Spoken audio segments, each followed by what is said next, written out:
안녕하세요, 여러분. 오늘 우리는 조금은 사소하게 느껴질 수 있는, 그러나 점점 일상이 되어가는 어떤 경험에서 이야기를 시작해보려고 해요. 지금 혹시 휴대폰 어디 뒀는지 기억 안 나세요? 혹은 TV 리모컨을 찾다가 냉장고 문을 열어본 적 있으세요? 이런 일이 하루 이틀이 아니라고요? 그럴 줄 알았어요.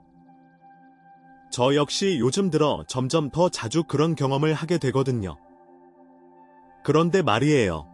이런 사소한 실수들이 반복되다 보면 한 가지 의문이 생겨요. 왜 이러지? 혹시 나는 불안감이 머릿속에 스치고 지나가죠. 나이를 핑계로 넘기기엔 너무 자주 일어나는 일들, 왠지 불길하고 어딘가 신경 쓰이지만 또 대놓고 걱정하기엔 애매한 상황이 참 많아요. 저는 오늘 이 이야기를 여러분과 나누며 조금 더 깊이 들여다보려 해요. 며칠 전이었어요.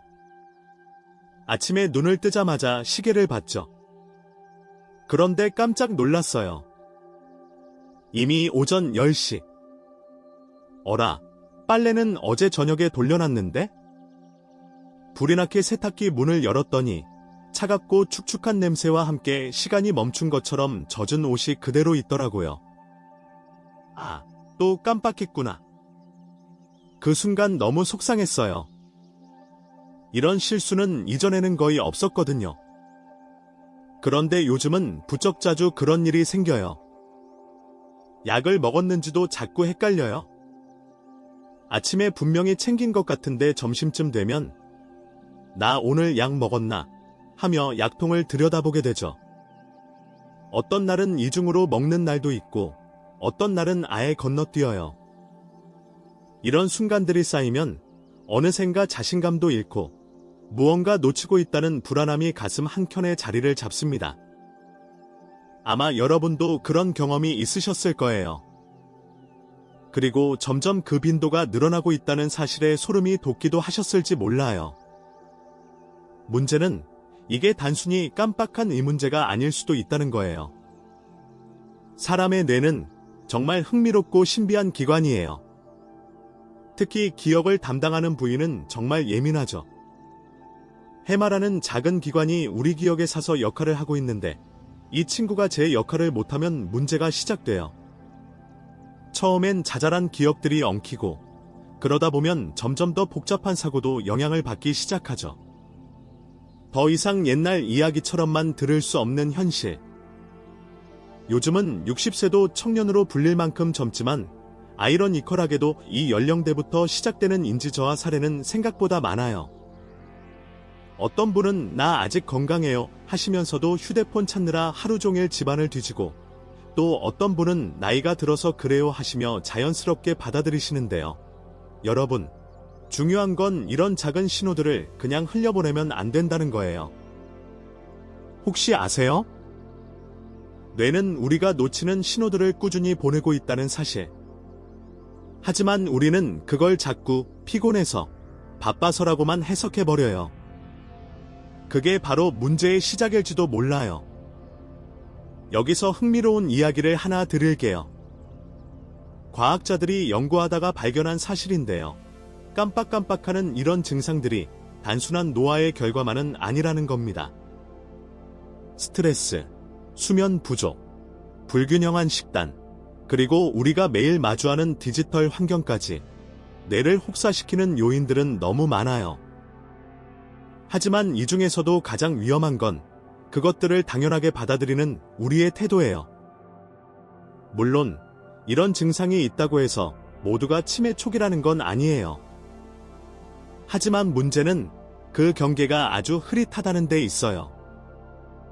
정식으로 진단받기 전까지는 스스로 인지하지 못하거나 아직 괜찮아 하며 넘기기 일쑤죠. 하지만 저는 여러분께 부탁드리고 싶어요.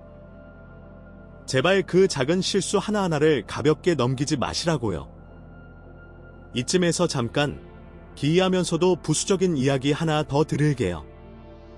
일본에서 진행된 한 실험에서 고양이와 함께 살고 있는 고령자들이 그렇지 않은 그룹보다 기억력 저하가 덜하다는 연구 결과가 나왔어요. 왜 그럴까요? 바로 고양이의 예측할 수 없는 행동이 뇌에 자극을 주기 때문이라고 해요. 익숙한 일상 속에 낯선 자극이 들어오면 뇌는 그걸 인식하고 대응하기 위해 더욱 활발히 움직인다는 거죠. 그러니 가끔은 새로운 취미나 일상 속 변화도 뇌 건강엔 좋은 자극이 될 수 있다는 이야기예요. 여러분, 지금 이 순간에도 뇌는 쉬지 않고 작동 중이에요. 우리 손끝의 감각, 화면의 색, 스피커를 통해 들려오는 제 목소리, 이 모든 걸 처리하고 있는 게 바로 여러분의 뇌죠. 그런데 그 뇌가 요즘 따라 자주 버벅된다면 그것은 단순한 피곤함 이상의 메시지일 수 있어요. 너무 무겁게만 들리셨다면 죄송해요. 오늘의 이야기는 불안을 키우려는 게 아니에요. 오히려 지금 우리가 어떤 상태에 있는지를 솔직하게 마주하고 거기서부터 어떻게 더 나아질 수 있을지 함께 찾아보자는 거죠. 그리고 여러분, 혹시 지금 이 영상이 조금이라도 도움이 되고 있다면 구독 버튼 한번 눌러주실래요? 제가 계속해서 뇌 건강에 대한 이야기, 실천 가능한 팁들을 나누어 드릴 수 있게요. 하지만 정말 마음에서 우러나실 때만요. 괜찮으시죠? 이제 슬슬 우리가 왜 이런 작은 실수들을 반복하게 되는지 그 깊은 원인을 탐험할 시간이 온 것 같아요. 다음 이야기는 뇌를 흐르는 혈관들 속에서 시작됩니다. 가끔은 우리의 뇌를 하나의 도시로 생각해 볼 때가 있어요. 고층 빌딩들이 늘어선 복잡한 시가지처럼 뇌도 수많은 신경세포와 혈관으로 이루어진 복합 네트워크예요. 그런데 그 도시에 어느 날 쓰레기 수거가 멈춘다고 상상해 보세요. 처음엔 별 문제 없어 보여도 점점 도로가 막히고 악취가 나고 결국엔 기능이 멈춰버리겠죠. 우리의 뇌도 마찬가지예요. 그 안을 흐르는 혈관들이 막히기 시작하면 뇌 전체가 조금씩 멈추는 방향으로 흘러가요. 제가 처음으로 뇌혈관에 쌓이는 노폐물이라는 개념을 접했을 때는 솔직히 말하면 그다지 대수롭지 않게 여겼어요. 하지만 환자분들을 하나 둘 진료하면서 단순한 노화 현상으로 보기엔 너무 뚜렷한 공통점들이 눈에 들어왔어요. 기억력 저하, 감정 기복, 수면 장애, 갑작스러운 성격 변화, 그리고 그 모든 것들이 뇌 영상에서 보이는 혈관의 작은 막힘과 관련이 있다는 사실을 깨닫게 됐죠. 우리 뇌 안에는 약 16만 킬로미터에 달하는 미세혈관이 존재합니다. 지구 둘레의 약 4바퀴 반이에요. 상상이 되시나요? 그 촘촘한 혈관망을 통해 산소와 영양분이 뇌세포 하나하나에 전달되죠. 그런데 문제는 이 혈관들이 아주 조금씩 그리고 조용히 막혀간다는 거예요. 특별한 증상 없이도 말이에요. 이 막힘의 원인이 되는 건 대부분 노폐물입니다. 그중 대표적인 것이 바로 아밀로이드 베타라는 단백질 찌꺼기예요. 평소엔 자연스럽게 생성됐다가 청소되지만 나이가 들면서 이 청소 시스템이 느려지고 결국 찌꺼기가 남아 혈관벽에 쌓이기 시작해요.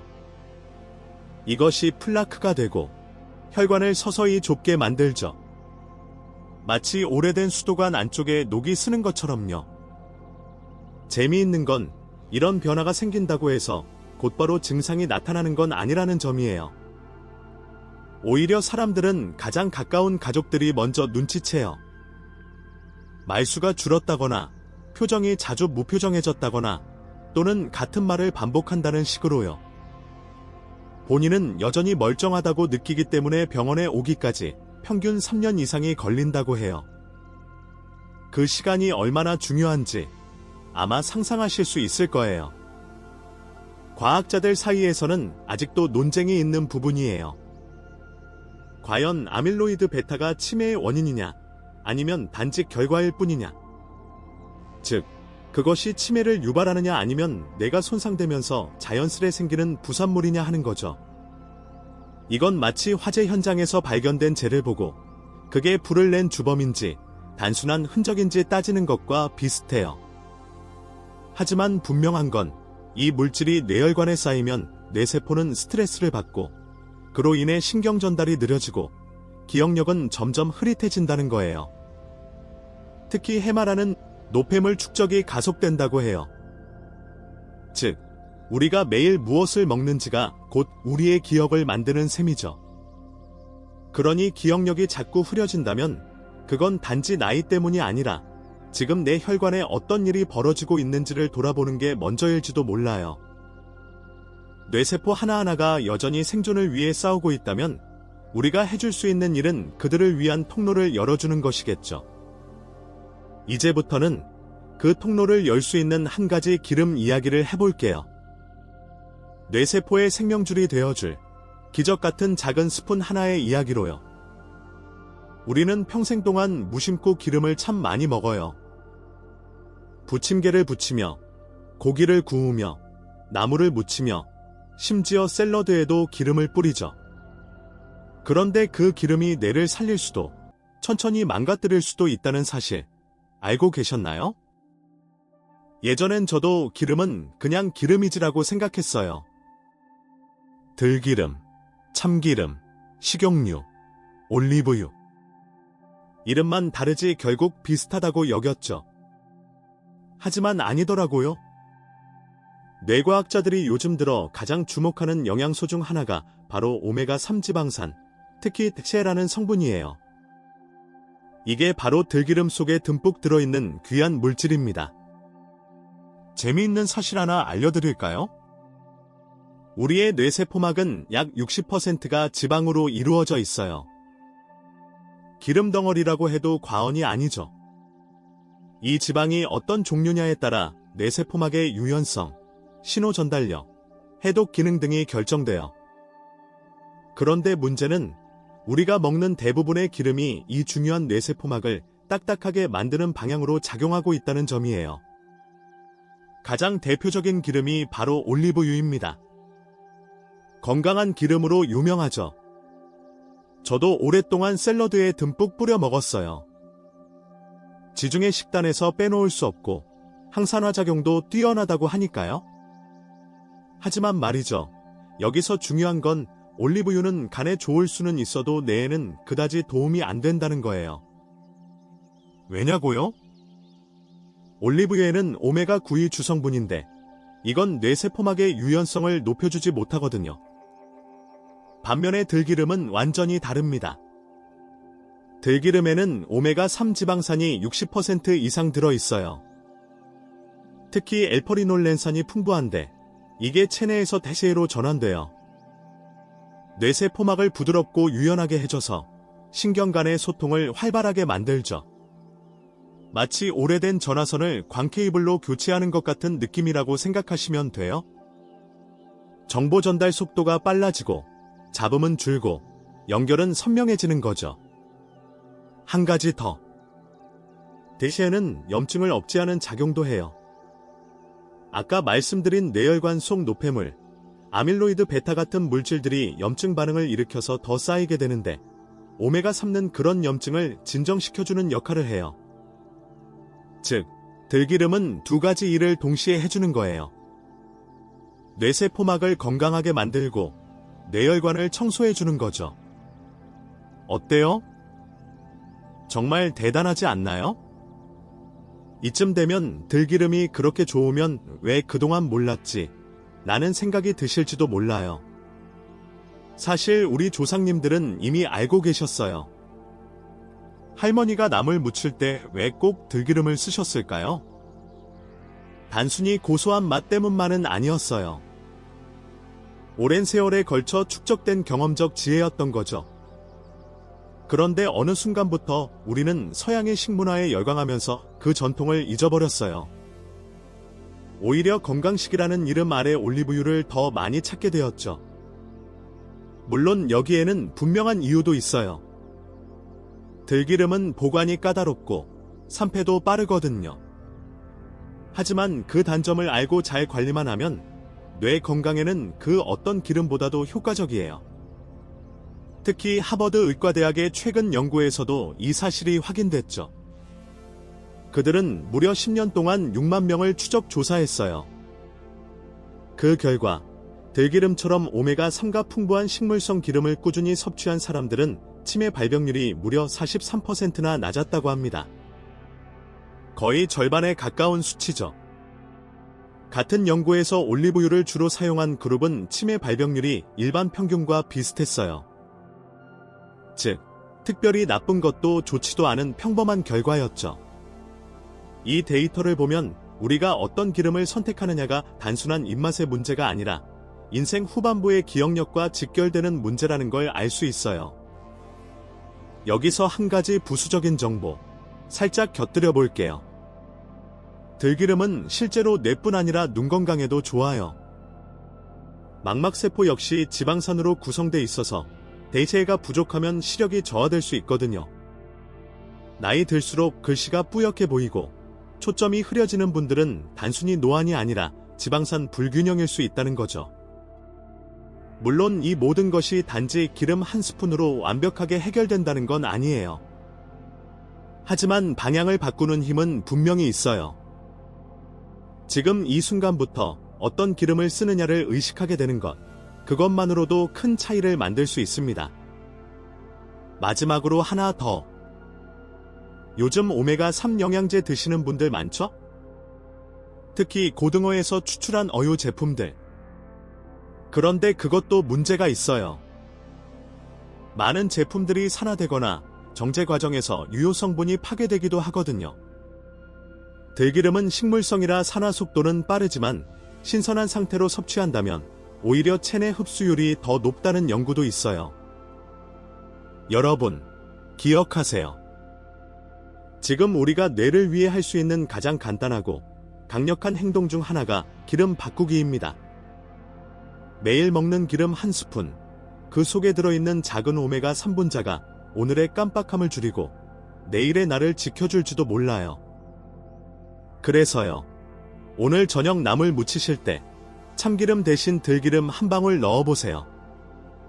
그 한 방울이 여러분의 뇌에 부드럽고 따뜻한 빛을 비추는 일이 될지도 모릅니다. 가끔은요, 너무 간단한 것이 답일 수도 있다는 걸 믿기 어렵죠. 들기름 한 스푼이 뇌 건강에 영향을 준다고 하면 고개를 갸웃하실 분들도 있을 거예요. 이해합니다. 하지만 저도 처음에는 그랬거든요. 그저 나물 무칠 때 쓰는 고소한 기름이 설마 기억력을 되살리는 데까지 영향을 줄 거라고는 생각 못했어요. 그런데요, 제 환자 중 한 분의 이야기를 들려드릴게요. 이명순 할머님, 올해 73세이신 분이에요. 처음 병원에 오셨을 때 아주 단정한 옷차림에 온화한 표정을 지으셨지만 말씀은 조금 엉뚱했어요. 손주의 이름을 자꾸 바꿔 부르시고 어제 식사했는지 모르겠다며 머리를 감싸주던 모습이 기억에 남습니다. 검사 결과로 봤을 때 아직 치매는 아니었어요. 하지만 경도 인지장애 단계였죠. 일종의 회색 지대예요. 방향을 잘 잡으면 다시 돌아올 수 있고 그냥 두면 치매로 가속될 수도 있는 상태죠. 다행히도 이명순 할머님은 가족들의 따뜻한 지지를 받으며 제가 제안한 아주 단순한 루틴을 꾸준히 실천하셨어요. 그 루틴의 핵심이 바로 매일 아침 들기름 한 스푼이었고요. 처음엔 기름을 그냥 먹는다는 게 익숙하지 않으셔서 꿀을 살짝 섞어 먹기 시작하셨어요. 그리고 나서는 하루에 15분씩 걷기 운동을 추가하셨어요. 어떤 날은 비가 와서 집안에서 제자리 걷기를 하셨다고 해요. 그 꾸준함이 참 대단했죠? 한 달쯤 지나자 할머님께서 제게 웃으시며 이런 말씀을 하셨어요.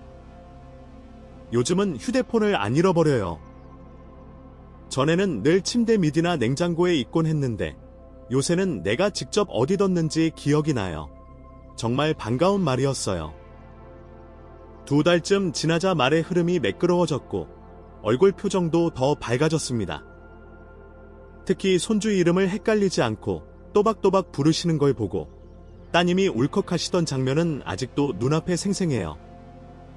사실 이런 변화를 보면 뇌의 가소성이 얼마나 대단한지 새삼 실감하게 됩니다. 뇌는 나이가 들어서도 변화하고 회복할 수 있어요. 포기하지 않는다면요. 새로운 신경회로를 만들고 손상된 연결을 다시 복구해내는 능력이 우리 안에 여전히 살아있다는 건 정말 놀라운 일 아닐까요? 생각하는 것보다 훨씬 더 강하고 훨씬 더 유연하니까요. 기억력은 그냥 흘러가는 것이 아니라 지켜내야 하는 것이에요. 그리고 그것은 이렇게 아주 작고 사소한 루틴에서 시작됩니다. 기름 한 스푼, 손글씨 3줄, 짧은 산책, 그리고 자신에게 해주는 다정한 말 한마디. 그렇게 뇌는 다시 깨어나기 시작합니다. 아무리 좋은 음식도 잘못 먹으면 효과가 없고 오히려 해가 될 수도 있죠. 들기름도 마찬가지예요. 오메가3가 풍부하다는 이유로 무조건 많이 먹거나 아무 때나 먹는다든지 오래된 기름을 그냥 쓰면 안 됩니다. 그래서 오늘은 정말 중요한 실천 가이드를 알려드리려고 해요. 들기름을 어떻게, 언제, 얼마나 먹어야 제대로 효과를 볼 수 있는지 이제부터 자세히 말씀드릴게요. 우선 많은 분들이 궁금해 하시는 부분부터 말씀드릴게요. 언제 먹는 게 가장 좋을까요? 아침일까요? 저녁일까요? 정답은 둘 다입니다. 하지만 각각의 장점이 있어요. 아침 공복에 들기름을 한 스푼 먹으면 흡수율이 높아져요. 장이 비어 있으니 지방산이 빠르게 흡수되면서 뇌로 가는 혈류에도 영향을 줍니다. 머리가 맑아지는 느낌, 경험해 보신 분들은 아실 거예요. 다만 위장이 약하신 분들은 식후에 드시는 걸 추천드려요. 빈속에 기름을 먹으면 속이 불편할 수 있으니까요. 반대로 저녁, 특히 자기 전에 들기름을 섭취하면 뇌 청소에 도움이 돼요. 우리의 뇌는 밤에 잠들었을 때 가장 활발하게 청소 작업을 합니다. 낮 동안 쌓인 노폐물을 정리하고 손상된 세포를 복구하는 데 집중하죠. 이때 오메가3가 있으면 그 청소 효율이 높아지는 거예요. 그래서 저는 개인적으로 저녁 식후 혹은 자기 직전에 들기름 한 스푼 드시는 걸 가장 추천드려요. 자, 그럼 얼마나 먹어야 할까요? 보통 성인 기준으로 하루 5ml, 즉 작은 티스푼 한 스푼이면 충분해요. 너무 많이 드시면 칼로리 과잉이 될 수 있고 위장도 부담스러울 수 있거든요. 처음 시작하실 땐 반 스푼으로 시작해서 천천히 늘리시는 것도 좋아요. 다음은 어떻게 먹느냐에 대한 이야기예요. 들기름을 그냥 먹으면 특유의 향이나 기름진 질감이 불편하다는 분들도 많으세요. 이럴 땐 꿀 한 방울을 섞어보세요. 생각보다 부드럽고 달콤한 맛이 나요. 또는 요거트나 두유, 따뜻한 죽에 살짝 섞어 드시는 것도 방법입니다. 기름이라고 해서 꼭 요리에 써야 한다는 고정관념은 버리셔도 돼요. 이쯤에서 아주 중요한 보관법을 말씀드릴게요. 많은 분들이 들기름을 상온에 두고 드시는데 절대 안 됩니다. 들기름은 산화가 빠른 기름이에요. 산패된 들기름은 고소한 향이 아니라 쓴맛이 나고 목에 자극이 생기죠. 이런 기름은 오히려 건강에 해로울 수 있어요. 냉장 보관 필수입니다. 뚜껑을 꼭 닫고 빛이 들지 않는 용기에 보관하세요. 열을 받으면 지방산이 파괴되기 때문에 절대로 조리용으로 볶거나 튀기시면 안 돼요. 들기름은 조리 후 마지막에 뿌리는 용도로 사용하세요.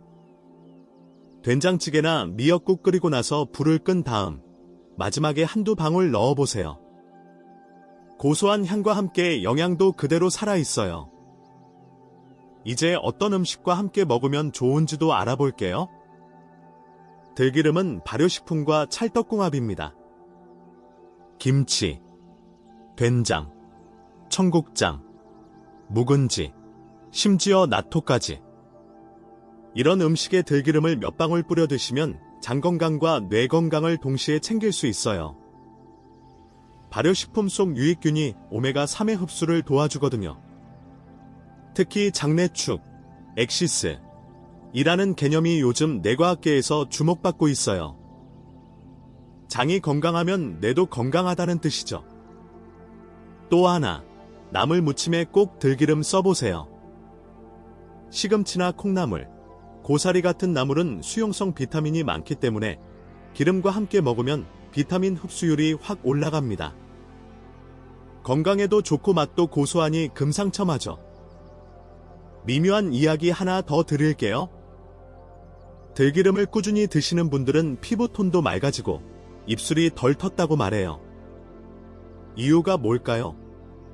오메가3가 항염작용을 하면서 피부 속 염증도 줄이기 때문이에요. 물론 이것은 뇌 건강 이야기에서 살짝 벗어난 정보지만 들기름의 다방면 효과를 보여주는 좋은 예입니다. 이제 마지막으로 주의사항 몇 가지 알려드릴게요. 혈액 희석제를 복용 중인 분들은 반드시 의사와 상의하셔야 합니다. 오메가3가 혈액을 묽게 만들기 때문에 약물과 겹치면 출혈 위험이 있을 수 있어요. 위장이 약한 분들은 소량부터 시작하세요. 갑자기 기름을 들이붓듯 드시면 속이 불편할 수 있어요. 고지혈증이나 당뇨 환자분들도 드셔도 됩니다. 오메가3가 혈중 중성지방을 낮추고 인슐린 저항성을 개선하는 데 도움을 줘요. 다만 식단 전체에서 기름량을 조절하는 건 중요해요. 들기름 고르실 때는 압착 방식, 국내산 들깨 사용, 무첨가인지 꼭 확인하세요. 화학 용매로 추출한 기름은 맛도 영양도 다 떨어져요. 그리고 되도록이면 작은 용량을 구매하세요. 한 병을 오래 두면 결국 산패되기 쉬워요. 한 달 안에 다 드실 수 있는 정도면 가장 좋습니다. 이 모든 실천이 부담스럽게 느껴지실 수도 있어요. 하지만 실제로 해보면 생각보다 간단하고 자연스럽게 일상에 녹아들어요. 아침에 눈 뜨면 거울 앞에서 물 한 잔 마시고 그 다음에 들기름 한 스푼. 하루의 시작을 고소하게 여는 그 루틴이 여러분의 뇌를 지키는 가장 강력한 보호막이 될 수 있어요. 그리고 무엇보다 중요한 건 꾸준함이에요. 일주일 먹고 안 먹으면 아무 소용 없어요. 적어도 3개월은 이어가 보셔야 효과를 체감하실 수 있어요. 아무 변화가 없는 것 같다가도 문득 나 요즘은 자주 깜빡하지 않네 하는 날이 오게 될 거예요. 들기름은 약이 아닙니다. 하지만 건강한 루틴의 시작점이 될 수 있어요. 그리고 그 루틴이 쌓이면 나중에 정말 큰 변화를 만들어냅니다. 우리가 흔히 하는 말이 있죠? 나이 들면 다 그렇지. 하지만 저는 그 말을 들을 때마다 마음이 조금 아파요. 정말 그런 걸까요? 나이가 든다는 이유만으로 점점 사라지는 기억을 그냥 받아들여야 할까요? 저는 그렇게 생각하지 않아요. 나이 드는 건 자연스러운 일이지만 무기력하게 늙는 것은 결코 자연스러운 일이 아니거든요. 기억력이 흐려지고 집중이 안 되고 뭔가 말이 막히는 느낌. 그런 변화들이 슬그머니 찾아올 때 대부분의 사람들은 그냥 시간의 흐름 탓을 하죠. 하지만 진짜 문제는 우리 스스로 선택을 포기한 순간부터 시작돼요. 뇌는 우리가 생각하는 것보다 훨씬 강하고 훨씬 더 회복력이 뛰어난 기관이에요.